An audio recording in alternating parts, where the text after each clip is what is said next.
Nasaan ang isa sa pinaka nakakatuwang plot twist kung nangyari lang itong pinaplano ng isang fan na to dito nga sa naging laban ng Minnesota Timberwolves kontra nga dito sa Oklahoma City Thunder.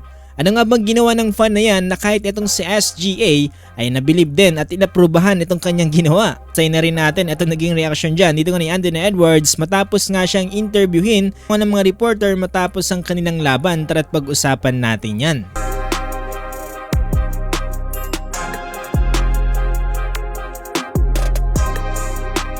So naganap na nga ngayong araw ang game number 4 dito sa pagitan ng Oklahoma City Thunder kontra nga dito sa Minnesota Timberwolves. Dahil nga sobrang dikitan na naging laban niyan ay merong kakaibang pangyayari dito nga sa 4th quarter. Last 3.5 seconds dito nga sa 4th quarter 128 to 126.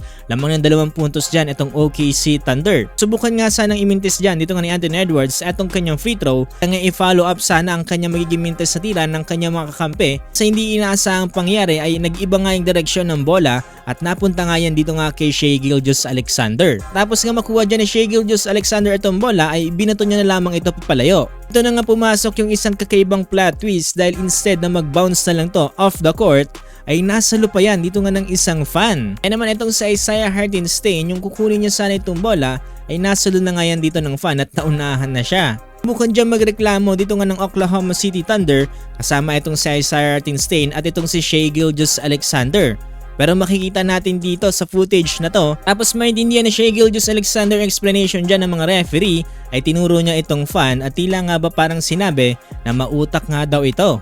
May approval pa itong si Shai Gilgeous-Alexander dito nga sa ginawa ng fan na yan. Diyan nagkaroon pa ng isang possession itong Minnesota Timberwolves pero 0.3 na lang ang binigay sa kanila dyan ng official. Naman hindi naging successful dyan ang kanilang huling play at tinalo nga sila ng OKC sa final score ng 128 to 126. Dahil nga nag-struggle itong si Anthony Edwards in the first half na kung saan tumira lamang ng 2 shots, committing only 16 points with 5 out of 13 from the field.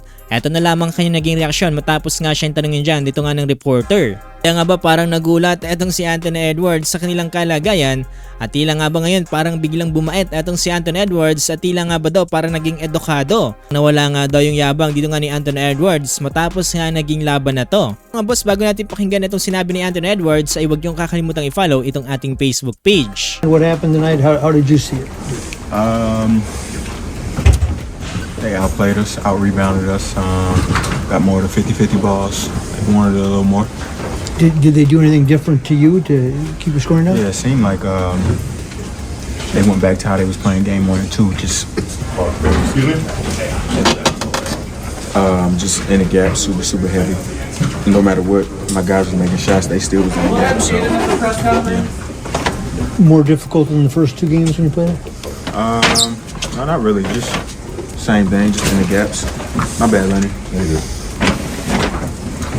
How do you guys bounce back now? You guys, 4 games in. What do you think about going back to OKC? I feel good, man. Just try to get one and come back home.